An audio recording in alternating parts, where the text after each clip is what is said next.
Cuando nosotros hemos llegado, rescatados, salvados por el Señor, redimidos en este proceso, recibimos entonces la genética, la paternidad, la vida y la naturaleza del Padre.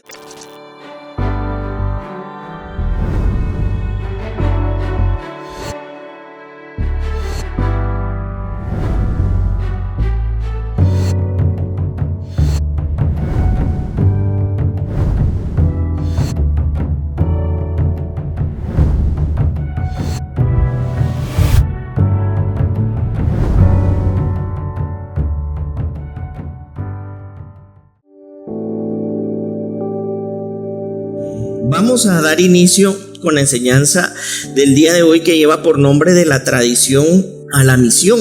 En realidad es un desafío, creo yo, para cada uno de nosotros como iglesia, caminar en la palabra del Señor, llena de entendimiento, llena de dirección y llena de vida. Y el título de la enseñanza o el nombre de la enseñanza es precisamente porque la intención es que podamos como viajar o tener un panorama de cómo se vivía la paternidad en la época de la Escritura o de la Biblia, y cuál es la misión que hoy nosotros podemos encontrar por medio del Nuevo Testamento o del Nuevo Pacto, como una misión de vida, entendiendo también esta paternidad como una fusión. Digan conmigo fusión. Esto ya no, una fusión de la paternidad de Dios y como un espejo la paternidad que se desempeña o se desarrolla en nuestras vidas naturales o terrenales. Por eso es que para esto yo quisiera que pudiéramos realizar o de alguna manera observar cómo es que estas se interconectan y de qué manera nosotros podemos encontrar el mensaje eterno de Dios para la iglesia del día de hoy. Y lo vamos a hacer en 4 momentos. La primera es la fuente. La fuente, cuando estamos hablando de la fuente, hacemos referencia al origen. ¿Y qué entendemos por origen? Que en algún momento de ahí, de la tradición, es que se origina la patria potestad, ¿verdad? Nosotros hemos escuchado mucho esa palabra que de alguna forma pareciera un poco más legal, pero tiene un origen específico en este tema de la Escritura, cuando nosotros podemos observar, podemos observar cómo es que podemos notar que la patria potestad derivó en lo que hoy nosotros podemos expresar dentro de la paternidad en el Nuevo Testamento. ¿Por qué? Porque en algún momento habían dificultades, o lo podríamos decir así, el contexto histórico del Padre era muy desafiante porque era visto desde un panorama muy estricto, era un lugar, una posición, una asignación de mucha exigencia que de alguna manera necesita irse redescubriendo a la luz del Nuevo Testamento, porque de lo contrario entonces tendremos algunas deficiencias o dificultades para entender cómo esta paternidad puede ser recibida el día de hoy por medio del Señor y a través de los padres en la familia. Entonces, en el Nuevo Testamento la paternidad no se entiende como una proyección amplificada de los padres terrenales. ¿Por qué no se recibe como una proyección amplificada de los padres terrenales? Es decir, así como yo me llevo con mi papá, es mi relación con Dios, porque por lo regular estamos delante de padres que nos pueden fallar, ¿verdad? Padres que van a cometer errores, padres que van a cometer deficiencias, pero por el contrario es donde el Señor nos envía a nosotros como iglesia un mensaje sobre que Dios es el arquetipo original, es decir, Él es el prototipo real y original de la paternidad que nosotros como iglesia recibimos. De aquí quisiera yo enmarcar o hacer referencia que todos nosotros, independientemente de nuestro contexto familiar, de pronto con carencias o en ausencias de padres, al momento en que nosotros llegamos al reino de Dios, no somos huérfanos más. Es decir, en nuestras vidas no existe la orfandad, porque en algún momento cuando nosotros no hemos tenido de pronto el mejor modelaje o la mejor presencia familiar de un padre, es esta la manera en la que nosotros proyectamos nuestra relación con el Señor. Pero cuando nosotros llegamos al reino de Dios, Dios nos hace nacer de nuevo y por lo tanto nos da a nosotros una nueva vida, una nueva naturaleza y con ello su paternidad. Entonces este arquetipo, este prototipo, este modelo de paternidad perfecta, nosotros la recibimos en el reino de Dios. Pero ¿a través de quién nosotros recibimos esta paternidad de Dios? A través de la vida de Jesucristo. Entonces, por eso es importante que nosotros podamos ver la paternidad que recibimos en esta tierra como un reflejo, como un espejo del prototipo perfecto que es Dios. Y la paternidad entonces humana se convierte en un reflejo como un espejo para nuestras vidas.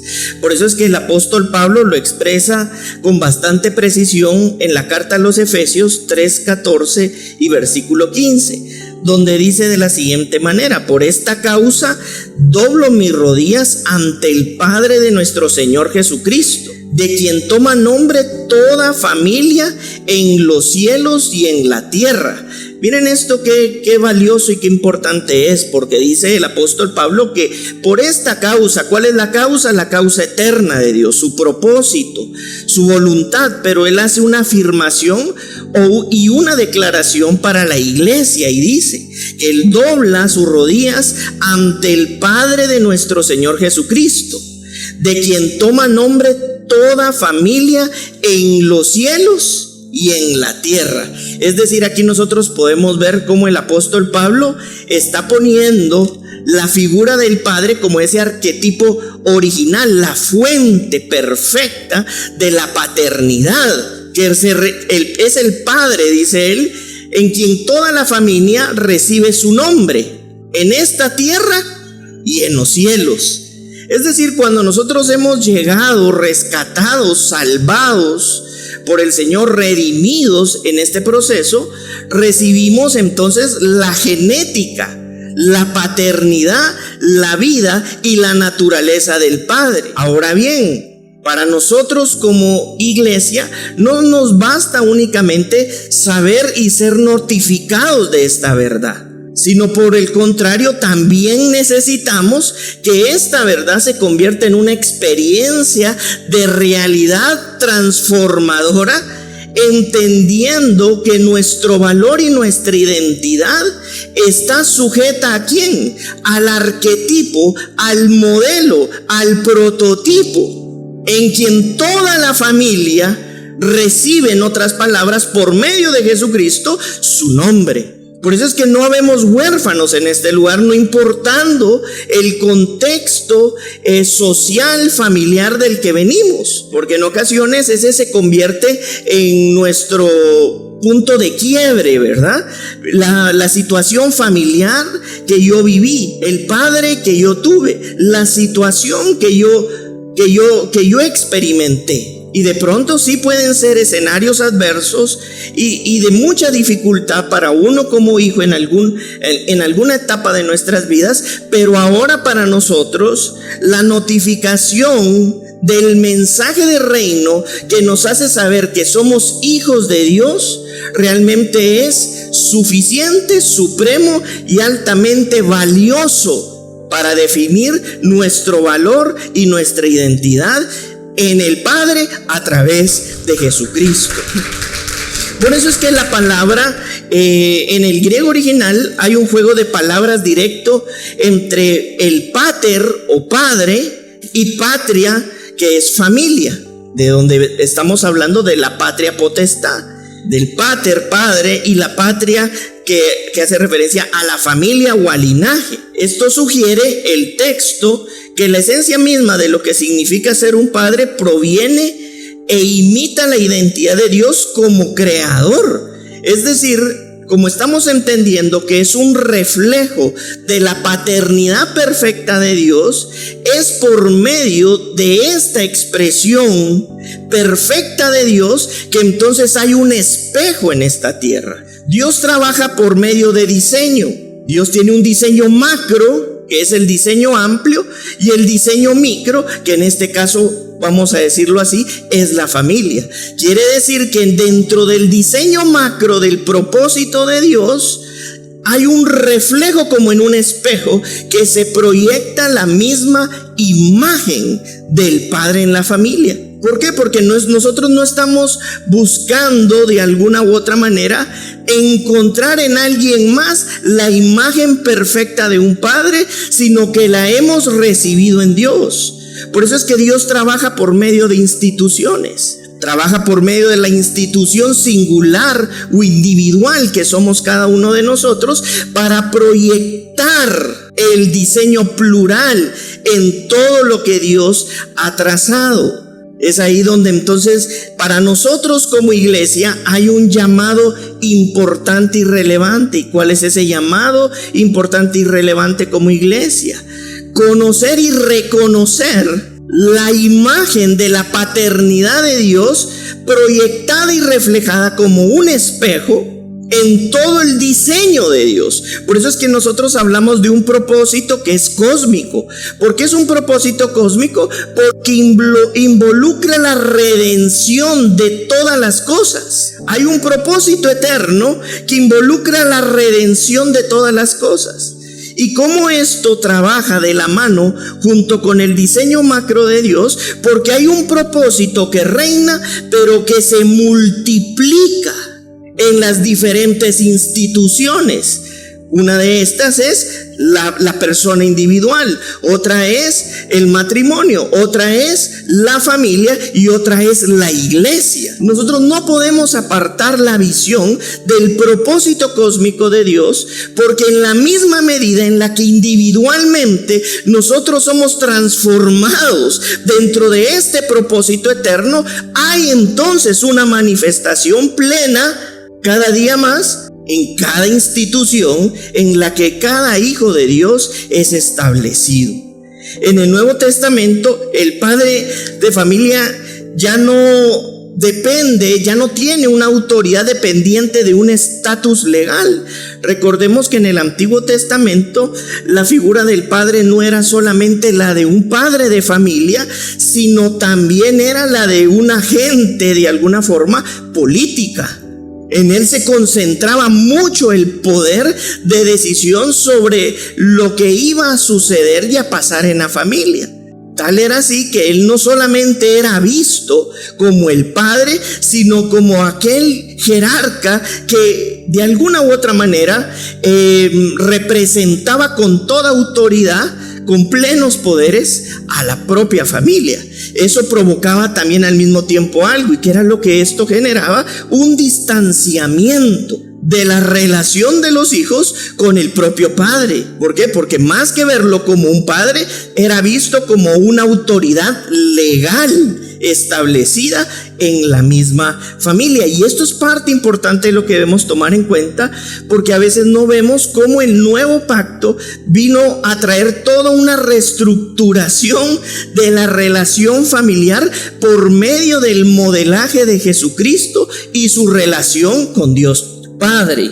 Entonces la autoridad era basada en su estatus legal o cultural, como la ley romana, y se trataba básicamente de una representación social dentro de la familia, más que de una alineación a la voluntad y el propósito de Dios. Y vamos a ver un ejemplo. En el Antiguo Testamento, durante las festividades, como por ejemplo la Pascua, el padre era el encargado de guiar el ritual y explicar a los hijos el significado de la liberación de Egipto. Y esto nosotros lo encontramos en la Escritura, en Deuteronomio 6, capítulo 6, versículos 6 y 7. Y aquí lo vemos claramente, y dice: y estas palabras que yo te mando hoy estarán sobre tu corazón, y las repetirás a tus hijos y hablarás de ellas estando en tu casa, andando por el camino y al acostarte y cuando te levantes. Es decir, él tenía la responsabilidad de heredar o dar el legado cultural y social a la familia. Y entonces es aquí donde hay una instrucción clara, donde le dice: y repetirás a tus hijos y hablarás de ellas estando en tu casa y andando por el camino y al acostarte y cuando te levantes. Es decir, había una responsabilidad permanente del padre de hacerle saber cuál era el linaje, a qué familia pertenecía y cuáles eran las tradiciones que gobernaban entonces a su familia. Punto número 2, existe entonces una revolución del término, de este término que nosotros vemos y que estamos entendiendo que era más que todo basado en un estatus legal, y esta revolución tiene que ver con lo que Jesús vino a hacer a esta tierra. Jesús es el primero en llamar a Dios Padre como Abba. Yo quiero que ustedes se visualicen en este contexto donde el Padre era distante, el Padre era más una figura política, social, religiosa, de autoridad, que Jesús, el Hijo de Dios, en esta tierra le dice Abba. Es decir, hablaba de una relación estrecha, cercana, fraterna, de amor. Entonces, dentro de este contexto era difícil de comprender cómo Jesús, siendo Dios, se relacionaba con su Padre con tanto afecto y amor. Y este es un mensaje incluso para nosotros como hijos de Dios. Nosotros hemos recibido esta paternidad en el Señor a través de Jesucristo. Y si visualizamos el contexto tan desafiante, cultural y social en el que se vivía, y Jesús expresa esa cercanía con el Padre, imaginémonos ahora nosotros que caminamos en este Nuevo Testamento o en este nuevo pacto, donde el Espíritu Santo de Dios ha sido derramado en todos y en cada uno de nosotros, para entonces hacernos saber que nuestra relación es íntima, que tenemos una íntima comunión con el Padre. Por eso es que en ocasiones, cuando nosotros hacemos una comparación del contexto histórico y nuestra situación, a veces vemos que, por ejemplo, nosotros tuvimos situaciones de pronto familiares desafiantes, complejas o adversas, pero en nada comparadas, y ya lo vamos a ver en un momento, con aquellas situaciones sociales, culturales, que tenían que experimentar una reforma y una transformación total y cultural. Quiere decir que nosotros corremos de alguna manera con cierta ventaja cultural y social, porque para nosotros no es tan difícil, y menos en nuestras culturas, llamar con cariño a nuestros padres, por ejemplo. Imaginémonos cuánto no más entonces en aquel contexto histórico en el que Jesús llama a Dios, su Padre, como Abba.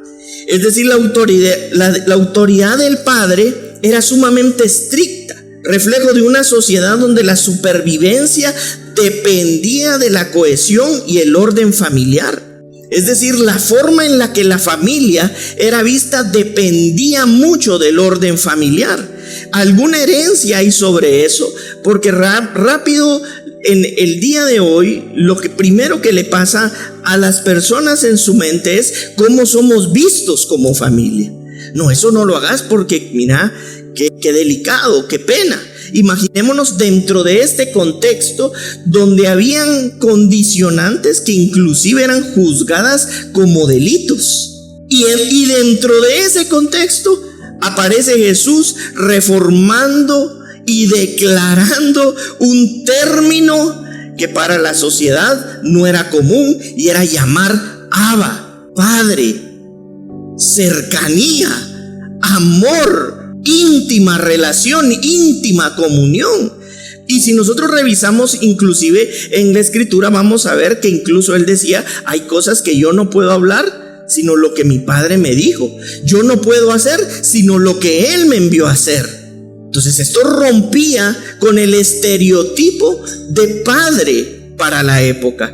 La combinación más disruptiva ocurre cuando Jesús introduce el término arameo Abba, y esto nosotros lo vemos en Mateo, no sé si lo podemos buscar en Marcos 14:33, para dirigirse a Dios Padre.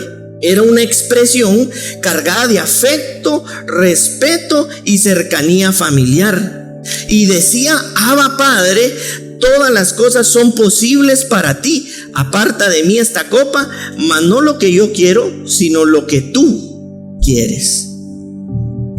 Entonces, veamos ese escenario donde la figura del padre era distante, estaba más basada en una posición legal, política, y viene Jesús, el Hijo de Dios, y hace una declaración de cercanía, de amor, de comunión con el Padre. Entonces, esta expresión cargada de afecto, respeto y cercanía también nos hablaba de familiaridad. Bajo el Nuevo Testamento, este derecho se extiende a todos los hijos de Dios por medio del Espíritu Santo.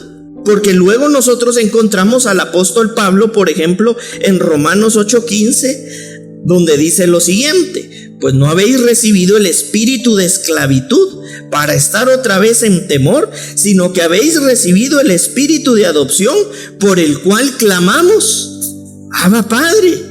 Entonces ahí tiene más sentido por qué el apóstol Pablo hablaba de un espíritu de esclavitud. Él estaba relacionando la dimensión espiritual, pero también el contexto cultural, donde les está diciendo: iglesia, ustedes no han recibido un espíritu de esclavitud para estar otra vez en temor, sino de alguna manera han recibido el espíritu por medio de Jesucristo de adopción, por el cual puedes clamar a Abba, Padre. Y eso era una noticia y una notificación para la iglesia de comprender la cercanía, la íntima comunión que habían recibido por medio de la vida de Jesucristo y ahora como obra del Espíritu Santo.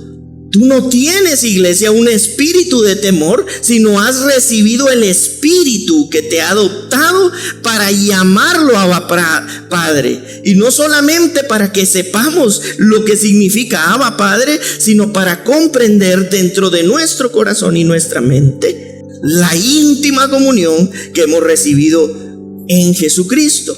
En Gálatas 4:6, en la carta a los Gálatas 4:6 dice también: y por cuanto sois hijos, Dios envió a vuestros corazones el espíritu de su Hijo, el cual clama, Abba, Padre. Entonces, teniendo en cuenta cuál era el contexto, veamos la importancia que tiene lo que por medio del apóstol Pablo la iglesia estaba siendo afirmada. Un mensaje que para nosotros también representa y nos dimensiona en la posición y en la condición en la que estamos. Nosotros no tenemos a un Dios divorciado de nosotros. Nosotros, por medio de la vida de Jesucristo, hemos recibido el Espíritu Santo, que ya no solamente está con su pueblo, sino ahora está en su familia. Y es este Espíritu Santo derramado en el corazón de su iglesia, por medio del que entonces nosotros podemos crecer y desarrollarnos en el valor, en la identidad de un hijo de Dios, por medio de su Espíritu Santo, a través del que nosotros ahora le llamamos Abba, Padre. Por eso es que no existe orfandad en el reino de Dios. No sé cuál pudo haber sido el contexto en el que pudiste haber crecido o desarrollado. Pero cuando nosotros nacemos de nuevo, dice la misma escritura que todas las cosas son ¿qué? Hechas nuevas. Y cuando la escritura está hablando de esta criatura nueva, no está haciendo referencia a una creación que Dios mejoró, sino a la kainos criatura, que en su traducción al español es que Dios hizo completamente nueva. Y para hacerla completamente nueva, tuvo que extraerla de Él. Por eso es que en nosotros Dios está formando su obra perfecta. ¿Y por qué está formando su obra perfecta de propósito, de significado y de sentido? Porque por medio de su vida como padre hemos recibido la herencia de ser llamados hijos de Dios, por medio de la que nosotros podemos llamar Abba, Padre. Si en esa misma medida la iglesia recibe ese valor en su corazón, porque estamos dentro de un propósito eterno que lo contiene todo, entonces podremos proyectar en nuestros entornos el carácter recibido de la vida de Dios y del Padre, a quien nosotros hoy podemos llamar, por medio de esta íntima comunión, Padre. Porque se trata, como dice la misma Escritura, como en un espejo, reflejar la gloria de Dios. Dios no viene a destruir nuestra personalidad, pero sí a reconfigurarla de acuerdo a su carácter, de acuerdo a su vida, de acuerdo a su palabra, para que entonces podamos ser una proyección visible de este propósito cósmico, donde Dios está restaurando la iglesia al diseño original. Diseño que tiene la capacidad, de acuerdo al propósito, de redimir todas las cosas. Entonces, ¿qué es lo que va a suceder si de manera singular nosotros estamos recibiendo esta obra santificadora? Porque a veces como iglesia hablamos más de una obra sanadora, y por supuesto eso es un efecto, pero la principal obra que Dios está realizando en nosotros es la de santificarla a la misma imagen de su Hijo amado, para que de manera individual entonces se pueda proyectar la vida de Dios en todas las instituciones, en cada uno de los escenarios. ¿Y cuáles son los tres principales escenarios? Propósito, vida personal y familiar, y la iglesia del Señor. Entonces, esta revelación que el apóstol Pablo plasma en las Escrituras transforma directamente la función del padre humano en el hogar. Porque ya no estamos hablando de padres o de seres humanos carentes del espíritu de adopción por medio del que se clamaba Padre, sino hijos de Dios que han recibido el espíritu de adopción. Y entonces esta revelación transforma directamente la función del padre humano en el hogar, como por ejemplo la accesibilidad y la vulnerabilidad, algo que estaba completamente restringido, que era de difícil acceso en el tiempo de la tradición, en el contexto de la Escritura. Porque si el Dios del universo permite que sus hijos se acerquen con total confianza, el Padre del nuevo pacto rompe con el modelo del patriarca distante, severo, inaccesible del mundo antiguo. Si Dios, siendo el creador de todas las cosas, nos habla de una cercanía, y los corazones de los hijos reciben esta revelación por medio de la iluminación de la obra del Espíritu Santo, imagínate tú cuánto no va a transformar el corazón de esa figura paterna también para con sus hijos. También transforma la seguridad afectiva. La relación de Dios como Abba provee un entorno de aceptación incondicional. Recordemos que en la carta a los Corintios el apóstol Pablo habla de que el Señor al pueblo de Israel los aceptó a todos. Pero ahora la responsabilidad, como un paréntesis, a la iglesia, ¿cuál es? Que somos todos aceptados, pero que debemos presentarnos como obreros aprobados que no tienen nada de qué avergonzarse. Porque como hemos recibido el Espíritu de Dios, por medio del Espíritu de Dios, la transformación integral de todo lo que nosotros somos. La relación de Dios como Abba provee un entorno de aceptación incondicional. El Padre terrenal entonces replica esto al brindar a sus hijos una base sólida de amor que no depende de expectativas legales, sino que refleja el amor incondicional de Dios. Miren, esto es maravilloso y transformador, porque esta es una obra de la gracia. Solo la gracia pudo habernos acercado con tanto amor incondicional a Dios como nuestro Padre. Pero también hablar de gracia para nosotros como iglesia significa responsabilidad de la vida de Dios que hemos recibido. Aunque en estos antiguos, y lo vamos a ver ahorita, como vamos a ver un ejemplo de qué tan severo podría ser un padre Y está en la escritura registrado. Y vamos a ir a Deuteronomio 21, 18, 21, donde habían castigos para el hijo que era contumaz y rebelde. Y por eso a veces no logramos ver todo el contexto o la amplitud que esto representa. El padre no podía actuar de forma aislada como juez y ejecutor. Si tenía un hijo contumaz y rebelde, debía presentarlo ante los ancianos. Incluso los ancianos decidían si debían ejecutar al hijo. Y entonces él presentaba el caso ante los ancianos de la ciudad, lo que funcionaba como un contrapeso legal para evitar el abuso absoluto de poder. Entonces vamos a ver lo que dice Deuteronomio 21, 18, 21.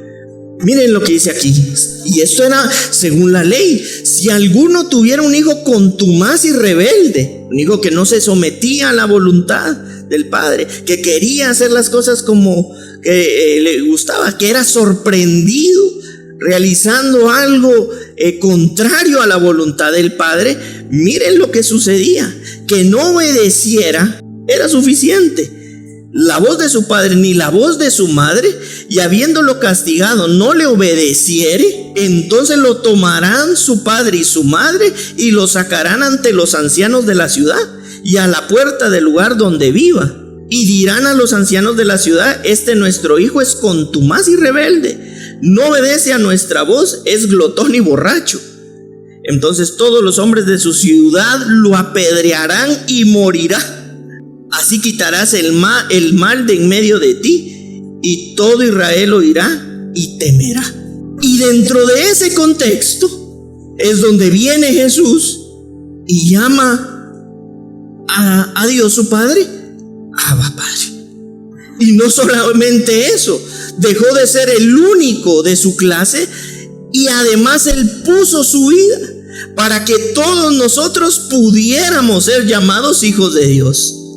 Entonces podemos nosotros observar cómo la transformación de esto que decía el apóstol Pablo, de que hemos recibido el Espíritu de Dios por medio del que clamamos Abba Padre, sí nos habla de que transforma la manera en la que ahora nos acercamos a Dios, pero también al Padre terrenal, y la seguridad afectiva que nosotros recibimos como identidad y valor en nuestras vidas. 3. La redefinición de la disciplina. Si ya vimos cuál era la disciplina en ese contexto histórico, ahora en el Nuevo Testamento es de amor y formación, de acuerdo a lo que dice la carta a los Hebreos 12. Y aquí es importante porque la gracia no nos habla a nosotros de no corregir. Es más, el verdadero amor es correctivo. Hay un principio que para la iglesia debe ser importante comprenderlo, y es que el hecho que el Señor a nosotros nos ame y nos haya escogido por medio de su Hijo Jesús no quiere decir que ahora nos tenemos barra libre, sino por el contrario, Él nos ama, pero no porque nos amen las cosas pueden ser como nosotros queremos que sean. Entonces habla de una transformación donde es definida la disciplina de amor y formación en Hebreos 12. Uno de los puntos donde mejor se combinan ambas figuras, paternas y celestial, es en el concepto pedagógico de la disciplina. En el Nuevo Testamento utiliza el término griego paideia, que ya no es la disciplina que vimos de las piedras, sino de la formación, de la instrucción, del consejo y de la preparación de acuerdo a su palabra para el propósito eterno de Dios, para describir cómo Dios interactúa con sus hijos y cómo los padres deben guiar entonces a los suyos. El autor, que se piensa que puede ser el apóstol Pablo de los Hebreos, realiza una analogía directa en ambas dimensiones, y yo quisiera que pudiéramos ver un cuadro que vamos a ver en la pantalla, porque él hace una comparación en la carta de los Hebreos. Y en la dimensión terrenal, los padres corrigen por pocos días según lo que les parece correcto, a menudo influenciados por las emociones o por el contexto. En la dimensión espiritual, Dios disciplina con conocimiento perfecto, Y por eso es que estamos hablando de una fusión, porque en la medida en la que los padres terrenales entienden la figura espiritual de Dios, en esta misma medida van a ir enseñando o disciplinando la paideia en el conocimiento eterno de Dios. Dios disciplina con conocimiento perfecto, buscando siempre nuestro provecho formativo. Eso va transformando la mentalidad de los padres, porque saben que lo que buscan es la instrucción de acuerdo a la formación de su palabra. La disciplina de un padre en la dimensión terrenal se respeta como parte del orden natural y familiar. En la dimensión espiritual, la respuesta a la disciplina divina produce fruto apacible de justicia, una transformación total en el fruto del Espíritu de Dios en nuestros corazones. La mansedumbre, paciencia, paz, todo lo que enumera Gálatas capítulo 5. El fruto de justicia en el que nosotros somos ejercitados, este fruto espiritual transforma el carácter de la vida de quienes en ella se ejercitan. En la dimensión terrenal, el objetivo es la madurez del hijo para la vida en comunidad. Y en la dimensión espiritual, el objetivo es participar de la santidad divina y la madurez espiritual de su voluntad y de su propósito. Es decir, ya no solamente se forma el hijo porque es mi hijo, es mi responsabilidad, sino porque se entiende y se ve desde una dimensión de asignación. Pero ¿cuándo el padre puede empezar a ver esta asignación que Dios le dio? En la misma medida en la que empieza a comprender cómo Dios se está revelando y mostrando a su corazón y está transformando su perspectiva, su visión, su sentido, su significado y su propósito de vida. Entonces, bajo este modelo combinado que nosotros podemos ver, cuando un padre aplica la paideia en el nuevo pacto, tiene prohibido, miren esto, actuar desde la ira o el abuso de poder, como advertían los códigos paulinos de no exasperar a los hijos. Por eso es que llega un momento en el que el apóstol Pablo le dice que no conduzcan a ira a los hijos, pero no porque el apóstol Pablo de alguna manera esté permitiendo de alguna u otra forma que los hijos puedan realizar lo que ellos quieran, sino porque dentro de este conocimiento los hijos crecen en entendimiento y en responsabilidad, pero los padres comprenden que la fuente de corrección y de formación es la misma vida del Señor por medio de su palabra. Porque entonces esto permite que los hijos que están siendo formados por medio de la palabra y del conocimiento puedan presentarse ante la vida, ante las dificultades y las adversidades de manera sólida, afirmados en el valor que han recibido en Jesucristo. Por eso es que vemos esta declaración en la carta a los Efesios 6:4: y vosotros padres no provoquéis a ira a vuestros hijos, sino criadlos en disciplina y amonestación del Señor.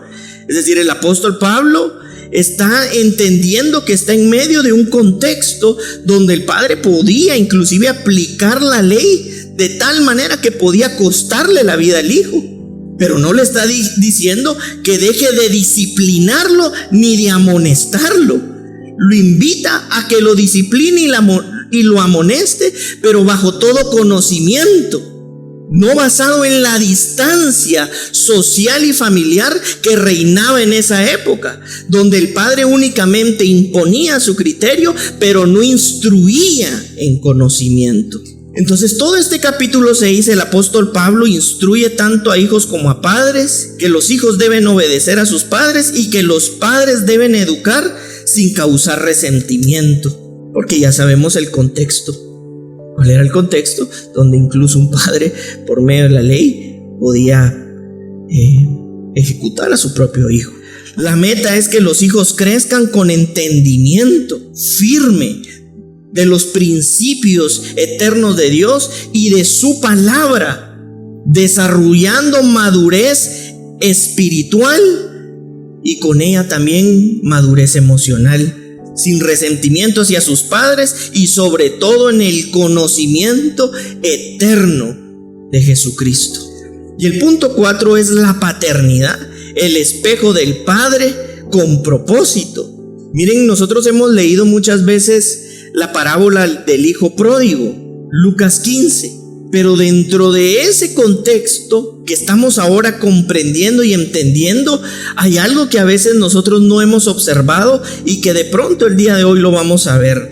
La síntesis perfecta de la figura del Padre en el Nuevo Pacto y la naturaleza de Dios se encuentra en la parábola del Padre misericordioso, porque nosotros le llamamos la parábola del hijo pródigo, pero realmente Lucas 15 habla principalmente del carácter de Dios como Padre. En esta historia, en esta narrativa, Jesús desafía todas las convenciones naturales y culturales, de la época sobre lo que un padre debía hacer ante la deshonra pública de un hijo. Entonces vamos a ver este cuadro donde habla en el modelo cultural. En el modelo cultural antiguo, el hijo pide herencia, y hay un paréntesis ahí que dice deseo de muerte, y se los voy a explicar un poco. Cuando un hijo pedía la herencia sin que el padre estuviera muerto, la declaración que el hijo estaba haciendo es básicamente la siguiente: para mí tú ya estás muerto. Era una deshonra pública dentro del contexto en el que lo estamos entendiendo y viendo. No quiero, básicamente lo que el hijo le estaba diciendo era: no quiero esperar a que mueras para disfrutar de lo tuyo. Prefiero obtener tus bienes ahora que tenerte a ti vivo. Eso es lo que estaba haciendo el hijo pródigo. Y dentro de ese contexto cultural, ¿qué creen ustedes que le correspondía a ese hijo? Y lo acabamos de leer: un hijo rebelde y contumaz. Y por medio de Jesucristo vino toda esa reforma y esa transformación a ese tipo de comportamientos. Y entonces, por medio de la parábola del hijo pródigo, viene a reformar y transformar todo el contexto cultural, en donde entonces el padre no solo no lo castigó como un hijo rebelde y contumaz, sino la escritura narra en Lucas 15 a un padre que corre, rompe el protocolo de honor, lo abraza y lo besa. Dentro de la cultura judía, este hijo merecía la muerte por rebelde, apedreado. Pero en la instauración y la reestructuración del nuevo modelo por medio de Jesucristo, Dios, por medio de Jesús, nos modela el carácter de la transformación genuina, real y verdadera de aquella persona que ha recibido la identidad, el valor de su Padre. El Padre de la parábola es Dios mismo, mostrando que su soberanía se manifiesta a través de la misericordia que nos restaura a la vida en propósito, en sentido y en significado. Para el Padre terrenal que vive bajo el nuevo pacto o el Nuevo Testamento, este relato se convierte en un manual de identidad. Su mayor éxito es tener la capacidad de extender reino, amor, entendimiento, propósito, conocimiento, justicia y propiciar la reconciliación por medio de Jesucristo y celebrar la restauración de los hijos al diseño del Padre. En el nuevo pacto, la paternidad humana se santifica. Es una tarea santa al convertirse en una metáfora viva de la paternidad de Dios, como un reflejo, como un espejo, reflejando la gloria de Dios. El Padre ya no es el centro absoluto del hogar por derecho propio. Esto no quiere decir que no ejerza su sacerdocio, sino que cuando comprende cuál es la asignación que Dios le ha dado, sabe que es un mayordomo que apunta hacia el verdadero Padre. Su provisión material refleja la fidelidad divina. Su guía espiritual refleja la verdad del pacto, y su trato diario se convierte en el primer acercamiento que sus hijos tendrán para comprender el amor, la justicia y la gracia del Padre Celestial. Por eso es que cuando en Génesis, en la Escritura dice, fructifica y multiplícate, en primera instancia, el Señor lo está haciendo desde el aspecto espiritual, en el aspecto de la proyección, del reflejo, de esa paternidad derivada a través de su iglesia, para que entonces, en todos los escenarios, iniciando con nosotros personalmente, Dios pueda transferir, usarnos a nosotros para atravesarnos y proyectar la misma imagen de Dios, entendiendo que la casa es el primer lugar de asignación donde Dios ha establecido a los hijos para proyectar la misma imagen de Dios. Y entonces suceda que cuando llegue el momento de que el Señor llame a uno de tus hijos, haya sido preparado para atender la voz del propósito, de su voluntad, y atender el llamado que Dios le ha hecho. Porque hemos entendido todos y cada uno de nosotros en nuestra dimensión que principalmente somos mayordomos de esta vida de reino en donde Dios nos estableció. Su propósito, nuestra vida personal y familiar y su iglesia. Aquí hay un resumen. El Padre, reflejo del amor de Dios. El Padre terrenal es un espejo del carácter de Dios. La identidad proviene del Creador. El Padre ya no basa su autoridad en leyes sociales, sino en imitar el arquetipo original, que es Dios. La intimidad de Abba sobre la distancia sustituye al patriarca severo por un modelo de accesibilidad, ternura y seguridad afectiva para los hijos. Disciplina que restaura y no que destruye. Se cambia el castigo por la paideia, la educación con amor que evita la ira y la madurez espiritual, y la misión de la misericordia. Al igual que el Padre pródigo, el éxito del Padre es propiciar la reconciliación y celebrar la restauración. Amén.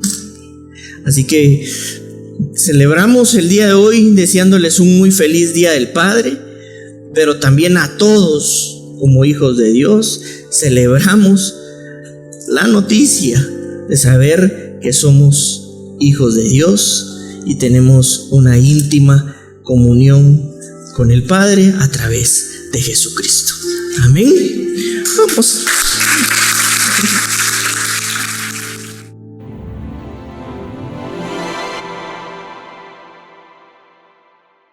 Gracias por vernos. Si este mensaje te edifica, suscríbete y dale a la campanita para no perderte nuestros próximos videos.